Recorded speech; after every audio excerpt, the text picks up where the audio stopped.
Hello, everyone, and welcome back to the Maren Show. Today, we're going to be talking about the impact of porn, especially on young men, how porn rewires the brain, contributes to erectile dysfunction, hijacks sexuality, and destroys people's lives. That's coming right up.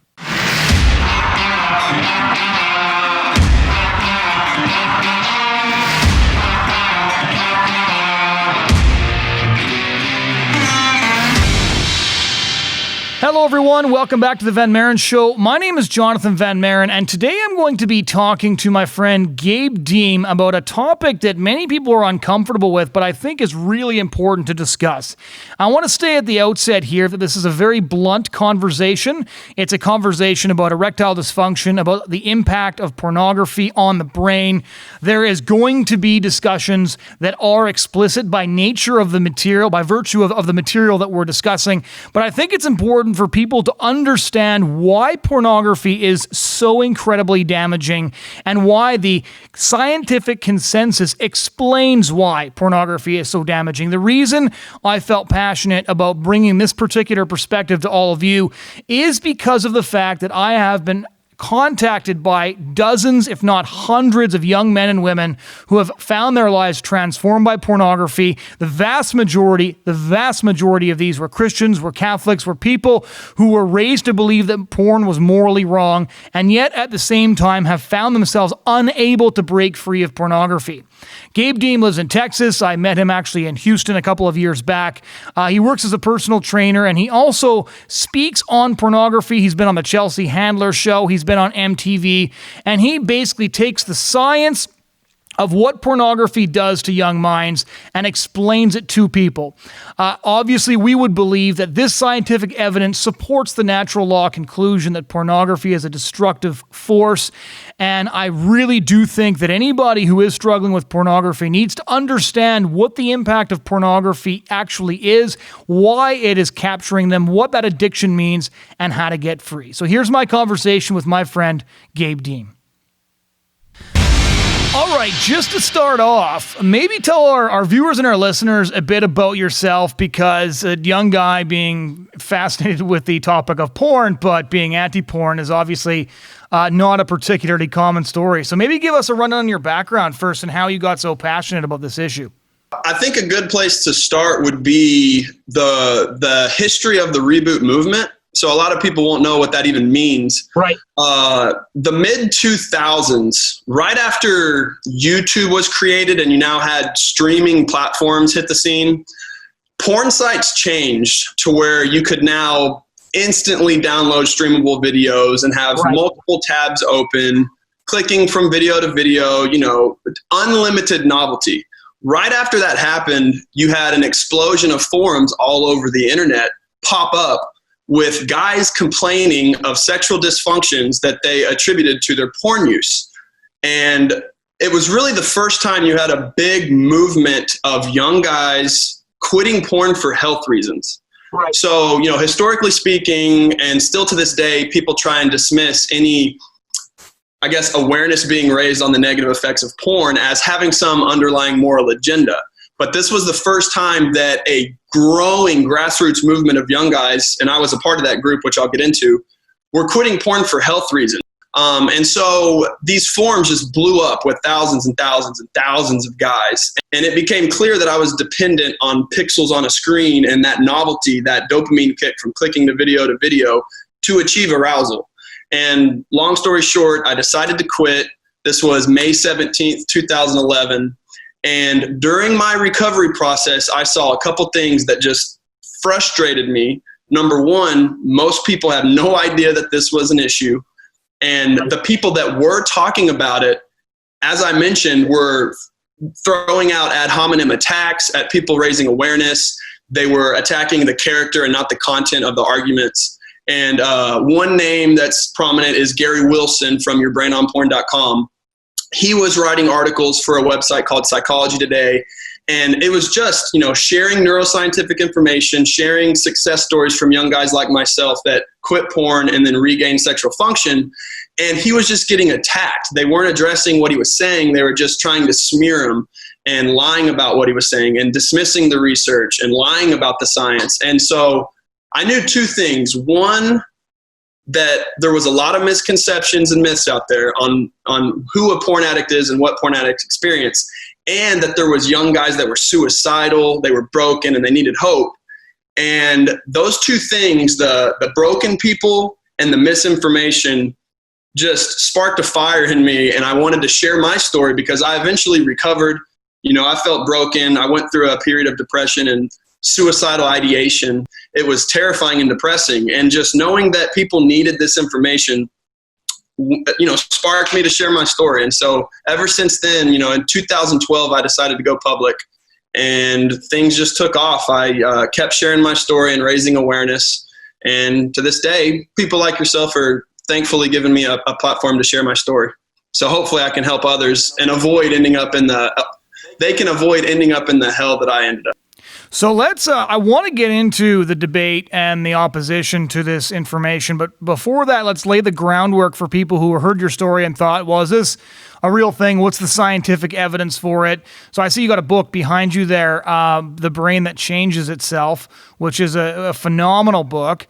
How would you explain the science to a layman? We're going to have a lot of people watching this, I'm sure, who have either struggled with porn or do struggle with porn.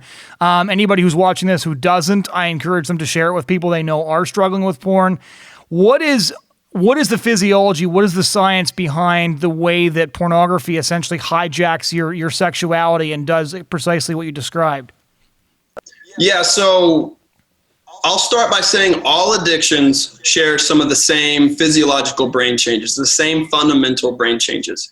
And there's 4 of them. You have sensitization, which is like a super memory of pleasure. It's conditioning, and you can think of Pavlov's dog as the example I like to use.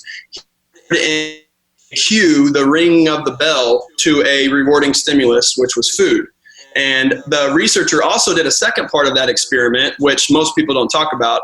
He kept ringing the bell and stopped giving the dog food. And eventually, over time, the dog stopped salivating. So not only did he sensitize cue reactivity sensitization for reward, he also showed that you could unlearn something. And so that's kind of the approach we take with porn, is that you're rewiring your arousal template to need a certain stimulus to be turned on.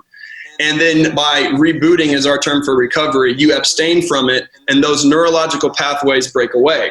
The second brain change would be desensitization, or developing a numbness, a tolerance. And this is shown in gray matter, dopamine receptors. Studies have shown that dopamine signaling can decrease with intense stimulation of anything rewarding. And then you have hypofrontality, which is the prefrontal cortex. All addictions, even behavioral addictions, show that once you develop an addiction, your thinking part of your brain becomes inhibited. And then altered stress response would be that 4th main brain change. And that you have cravings or go through a stressful situation, this is what triggers those sensitized pathways. It ignites those and makes you go back to what caused the problem in the first place. So that's really the neuroscience. And there's now 51 neuroscience-based studies that support the porn addiction model. And it's being completely ignored by the skeptics and the naysayers. They won't address the 50 studies that we have from prestigious institutions like Cambridge, the Max Planck Institute in Germany, and Yale, and many others from top behavioral addiction neuroscientists in the world. So the evidence is there. We just need to get it out to So I find your approach to this interesting because, as you know, I think I met you, a couple of years ago in Houston at the Nicosi conference in Houston, I think 2016, I believe. Yeah, and the approach, I find the health approach that you and the people at NoFap and things like that take, because I do come at it partially from a moral perspective. Certainly, it's definitely part of my Christian ethics in regards to sexuality, but also for me, what you talked about, the desensitization and the normalization, and people finding themselves aroused by material that they intellectually find to be repulsive.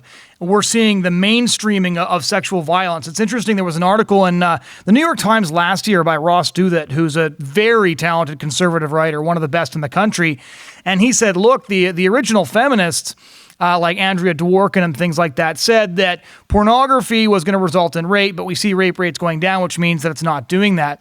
And my response to that was, well, actually, the data indicates that pornography is not causing a spike in the sorts of like jump out in an alley and sexually assault somebody behavior. What it's doing is it's normalizing behavior we once considered to be sexual assault.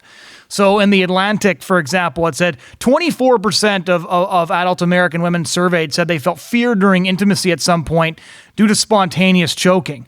Now, the consent is extremely blurry, and you'll find a lot of women who just aren't sure what counts as consent and what doesn't, because the introduction of porn into intimacy is just creating a lot of confusion around what consent even is, which my argument would be that that's not a good enough standard for what is acceptable. But what I find more interesting is the fact that the thesis that pornography is reducing rape actually fails due to the fact that pornography is mainstreaming behavior that we would once have universally considered to be assault, right? Like, we used to say boys shouldn't hit girls. Now it's like, well, it's okay if it turns you on. That's sort of the added proviso. What would you say about the desensitization to the crazy and the weird stuff that's now mainstream? I want a lot of listeners and viewers to realize this.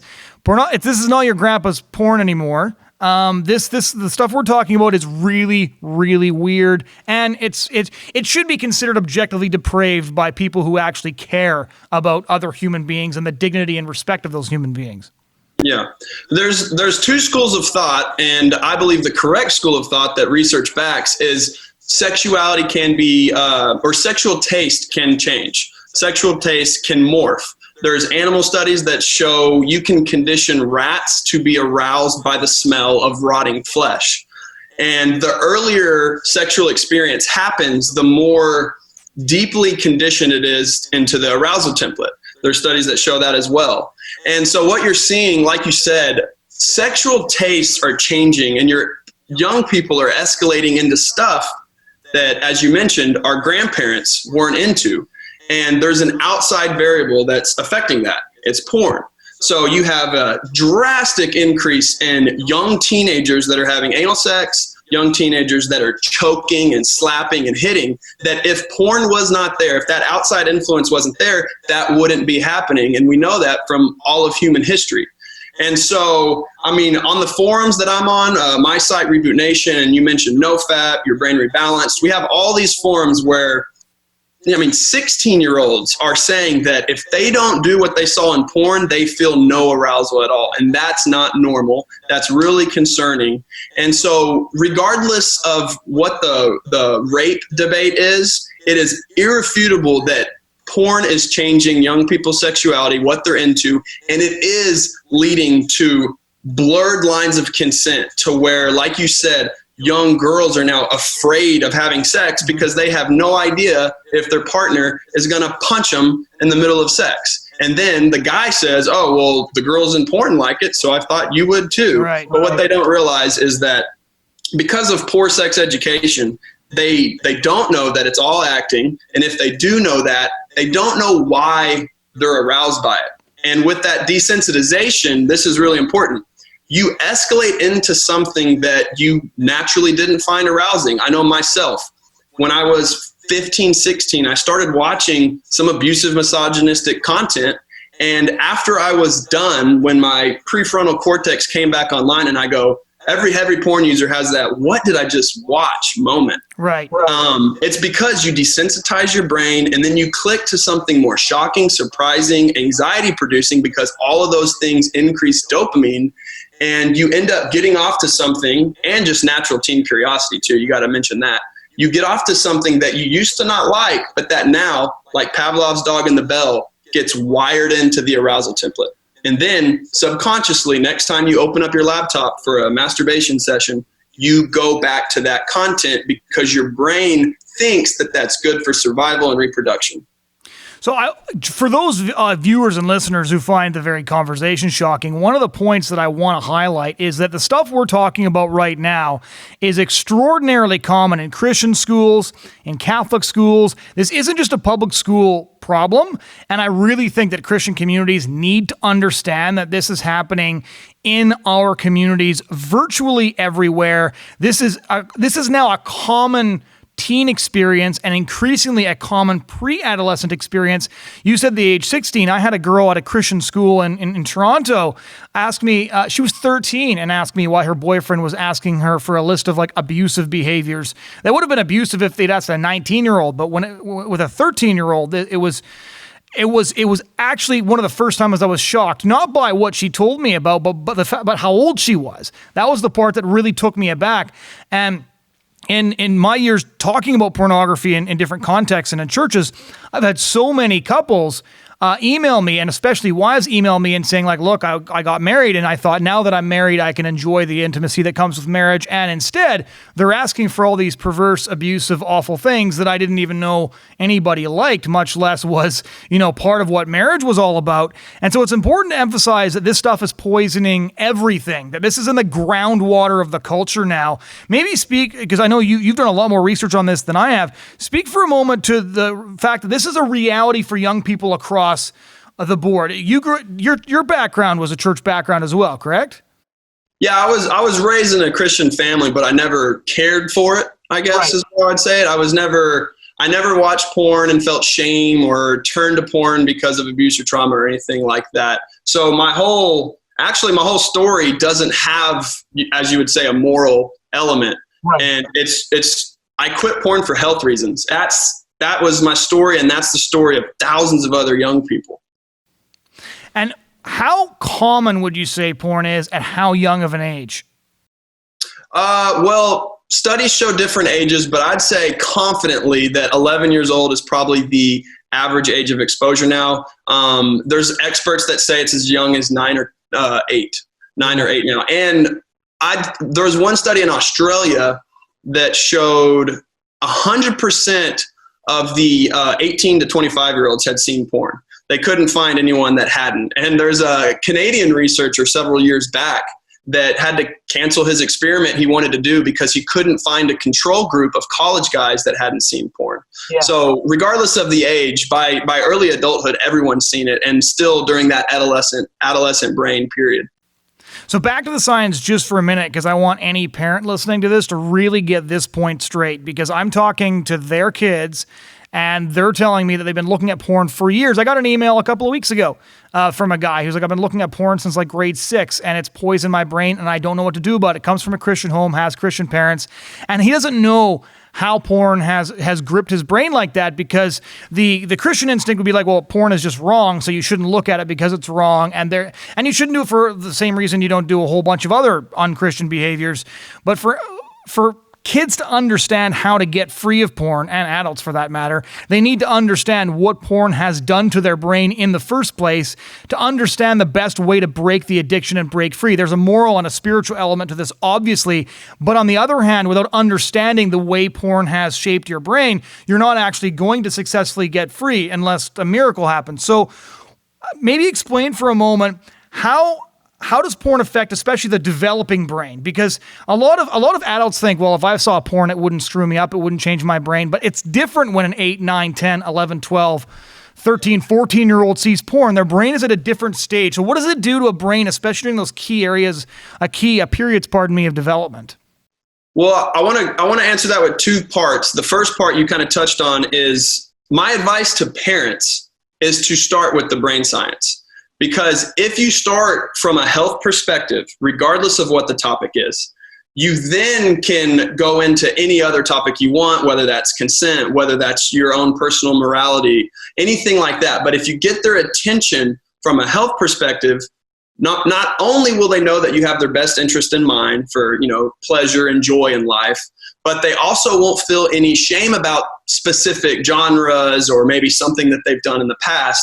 They'll be tuned in the same way they would if you started talking about the negative effects of drugs like cocaine or cigarettes and alcohol. They'll be listening to you from a health-based perspective. Once you lay the groundwork with that, then go into any other topic you want. So that's always my advice, because like I said, it takes away awkwardness. So that's my first part. The second part, to answer your science question, is honestly, the 4 brain changes that I mentioned earlier are just magnified exponentially in an adolescent brain. Adolescent brain is more malleable, more changeable, more moldable than an adult brain. And the brain doesn't fully develop until mid-20s. The frontal lobes aren't fully online. So basically, a young adolescent brain is like a Ferrari engine with Ford Pinto brakes. It's just all gas, no brakes. And the ability to be conditioned, animal studies have shown this, the early sexual experience can matter way more than adult experience. It can stay with them. There was one study that had mice mating, and they would yank the female out of the cage after 1 minute. The rats that had sexual experience before that study, they already had learned not to be rushed whenever they were having sex. But the rats that was their first experience were trained to ejaculate really fast. So in essence, they created 1 minute mice, right? They conditioned that early sexual experience, and it took a lot longer, and then some of the rats didn't go away. And the main takeaway from that experience was, if it was their first sexual experience during adolescence, it was a lot harder to unlearn, which goes back to the importance of teaching the kids the brain science, because they need to know, I wish that I knew what I was watching mattered. And if I knew the brain science, not only I for sure would have cut back, but I probably would have stayed completely away because it didn't have my best interest in mind. I learned, and kids need to know, that porn, they may think that porn can lead to sexual pleasure, but they need to know that it can actually rob them of the one thing that they think it'll give them, the ability to experience sexual pleasure. And if you tell that to a kid, it covers all genres. It covers the entire topic of porn. And I think that's what they need to know. They are at greater risk. That's why we have a drinking age of 21 here in the States. That's why, substances like cigarettes aren't for kids and, unhealthy at any age, but it's magnified in a child's brain and an adolescent brain. And so just real simply, those 4 brain changes, the ability of a brain to sensitize, the ability to be desensitized, the prefrontal cortex is weaker, all of those are magnified and worse in an adolescent brain compared to an adult brain. And they can take effect more quickly. So before we get into the debate, I just want to cover briefly, what would your advice be to a young person who wants to get free of pornography? There's going to be people watching and listening who are addicted to pornography and look at it, and they're going to want. That's actually the most common question that I get. Is it possible to reboot the brain? After I give talks on porn, the number one question, is it possible to get rid of this? Is it possible to rewire? So what would your answer to that be? Yes, it is possible to reboot the brain. Science has shown that dopamine signaling increases with abstinence of whatever the addiction was to, whether that's to substances or behaviors, gambling, internet, video games, whatever. So the brain can rewire. Neuroplasticity, the brain's ability to change, is alive and well our entire life. And that's what both of these books are all about. The Brain That Changes Itself has a phenomenal chapter 4, and Norman Doidge goes into a brilliant articulation of how the brain can wire to a stimulus and how it can unwire with abstinence. And so that's the first part. And then the second part would be the advice to recover or to abstain would be to, number 1, get educated. Number 2, find support, whether that's online or your friends or anyone, trusted family member or friend that you can talk to, because keeping it secret and keeping it hidden can actually cause some shame and exacerbate the problem. So if you can just talk openly about it, that is very beneficial. And then replacement activities. You need an outlet. You need something that's active, physical, and productive. So intense exercise, maybe meditation, if you're a person of faith, praying and, meditating on whatever, a scripture or something. As a personal trainer, it feels like this part of the discussion, you're just plugging for people to go to the gym. I definitely am. I'm definitely into fitness. That's what I do for my job, is training and group exercise, because I know the benefits of it. Intense anaerobic exercise increases neurogenesis in the brain, and it's highly beneficial at not only just for life and maintaining a healthy body and mind, but also for combating withdrawal symptoms. So when you quit porn or any addiction, your brain can go through withdrawal symptoms, and that could look like a decrease in dopamine and an increase in stress chemicals, namely CRF and norepinephrine, stress chemicals that can make you feel anxious and agitated. And exercise can help with that. And so in a nutshell, get educated, do healthy behaviors, learn a new sport or an instrument or a language, study something, and then open up and get support, whether that's friends or family. All those things are the keys to success, in my opinion. Now for the debate, because I have to admit, when I first came to Nicosi and I met you, and I forget who gave the presentation on what was referred to as the porn profs. It might have been Dr. Gail Dines, about this sort of collection, a motley collection of academics that basically spend most of their time trying to refute the idea of porn addiction. And one of the kind of ironic ways they do this is by claiming that the addiction model is just a way for people to deny their own personal responsibility in what they consume, which is kind of interesting because that really appeals to libertarian and conservative sensibilities. But so maybe lay this out. Who is attacking this? Why is people like Dr. Gary Wilson under fire all the time for laying out the science of why pornography is addictive? Like why do they object to that thesis so much and so vehemently? I think it goes back to the fact that they don't want anything to be pathologized. And the most vocal group that are, I'll call them porn problem deniers, are sexologists. A lot of them are Kinsey Institute trained. Oh, yeah. And they are on a mission to deny any pathologization that can happen with sexuality. So in a nutshell, they don't want porn addiction to be a thing. They don't want sex addiction to be a thing because they don't want any sexual behavior to be talked about in a way that's problematic. They want everything to be on the table. And the problem with that is there's a lot of people that could give two craps about the moral side of the debate, like myself, and they develop a pathology. So the pathologies exist. Out of control behavior is how to say it simply. Compulsive sexual behavior or addiction, whatever the semantics you want to go with. Out of control behavior in sexuality is a thing, and research shows that it's a thing. But to maintain their position of nothing sexual can be pathologized, they have to vehemently deny that, even to the point of just complete lunacy. Like I was on the Katie Couric show with well-known author David Lay. He's like one of the go-to people for the denier side of the debate. And Katie Couric asked him, like, do you think it's okay if children or teenagers watch porn? And essentially he would not give a yes or no answer. He just kept saying, well, just dancing around it. But there's a reason he wouldn't even admit to a young person watching porn being a problem. And that goes back to pathologization. He won't admit that it could rewire the brain. They even laugh at the idea, which scientists that understand the brain know that, any rewarding behavior rewires the brain. Right. And they have to get to the level of absurdity to deny basic neuroscience that's been understood for 50 years.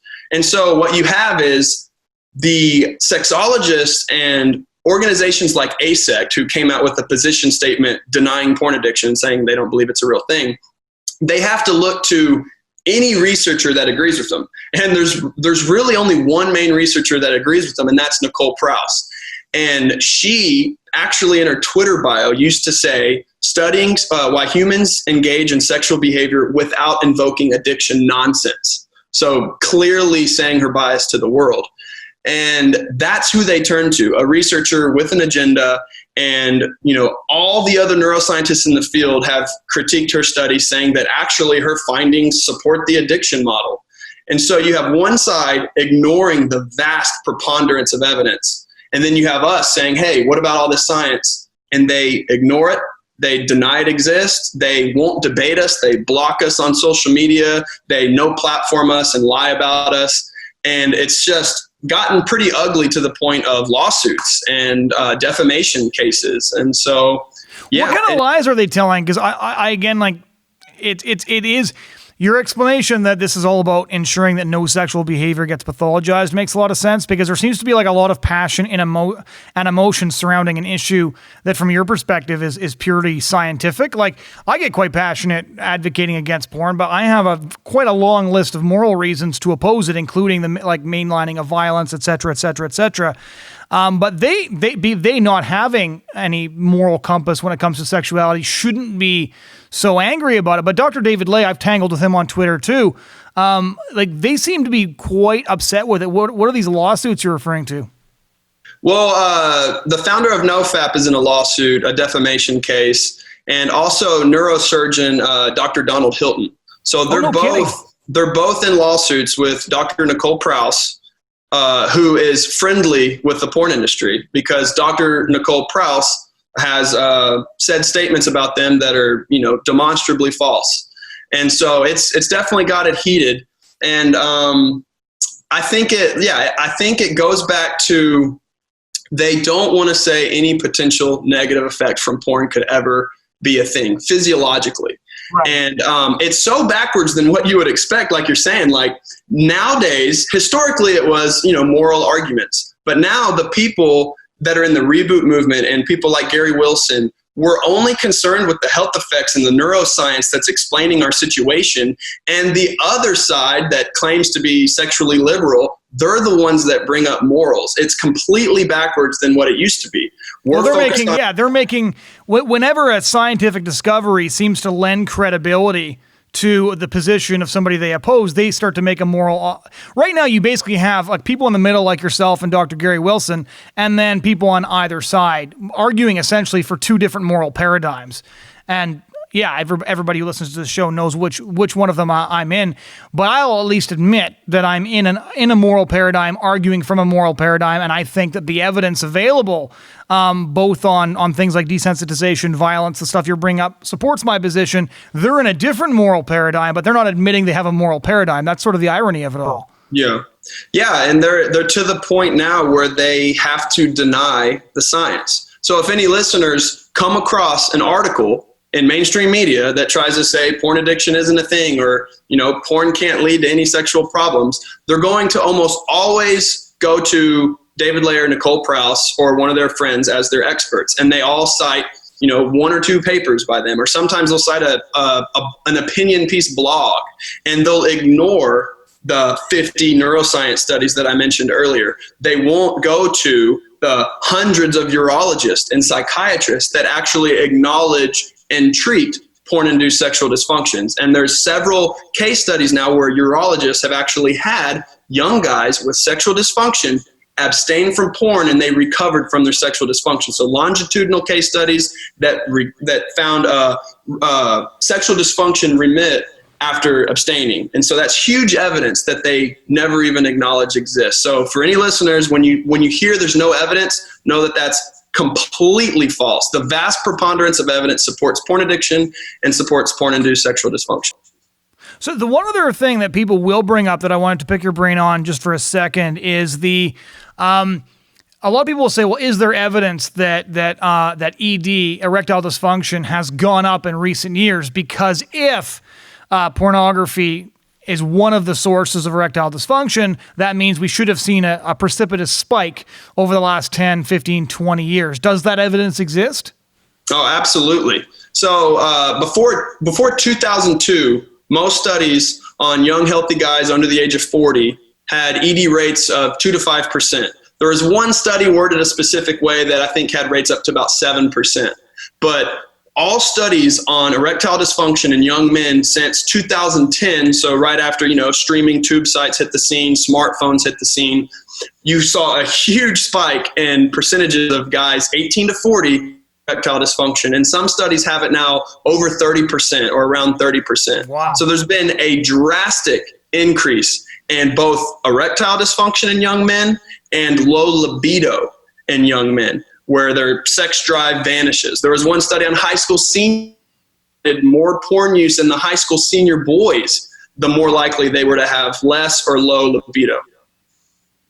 Yeah, it's kind of strange that whenever you're addicted to something, it robs you of what the pleasure you're seeking actually is. One What's the one major source? So you've talked to like Alexander Rhodes from NoFap and a lot of these guys a lot. Besides the accountability thing that you mentioned, what's the best like video or source people can go to if they want to share it with others that it sort of succinctly encapsulates the science behind all of this? Yeah, I would go to Gary Wilson's website, yourbrainonporn.com. He's the author of the book by the same name, Your Brain on Porn.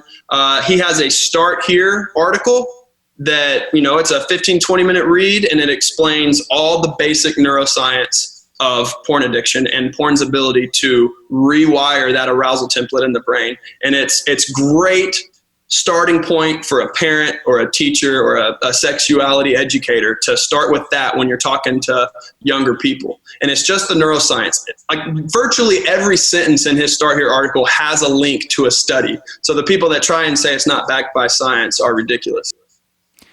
Before I let you go, is there anything regarding this discussion that we missed? We've talked before and we talked for hours, so I want to make sure there's nothing important that we've missed on this subject.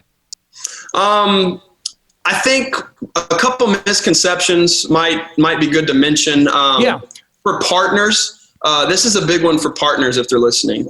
If you have a partner that's a porn addict or has a sexual dysfunction because of porn, know that it has nothing to do with attraction. This is really important because, a lot of partners will say that I can't compete with porn. The way that the actresses or actors look, it's just something I can't compete with. The problem is rewiring and conditioning of the brain. It's an arousal template problem, not an attraction to looks problem. If your partner doesn't know that, explain that to them and, again, point them to the neuroscience. Yeah, well, Gabe, thanks a million for joining me again. I really appreciate it. Thanks for having me, Jonathan. The impact of pornography actually is, why it is capturing them, what that addiction means, and how to get free. So here's my conversation with my friend, Gabe Deem.